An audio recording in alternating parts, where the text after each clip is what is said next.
بهذا الفيديو سويت لكم اطيب بيتزا فاهيتا دجاج راح تجربوها. بالبداية بطاسة خليت صدر دجاج مقطع شرائح، شوية بصل وفلفل الوان، اذا ما عندكم فلفل الوان عادي بس فلفل اخضر. بهارات راح اكتبها بالوصف. ملعقتين زيت زيتون وملح وعصير نص ليمونة. اخلطهم سوية، بعدين راح اخليهم بصينية. تقدرون تسوون بالطاوة بس انا راح اسويهم بالقلاية الهوائية، اسرع وشوية صحي يعني. القلاية الهوائية مالتي من اديسون السيف جاليري 16 وظيفة، حتى يقدرون يسوون بيها كيك وبيتزا.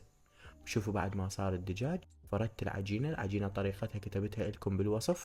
خليت صوص البيتزا وعليهم الفاهيتا، واذا تحبون تحطون شوية ذرة هاي بكيفكم، وهواية جبن.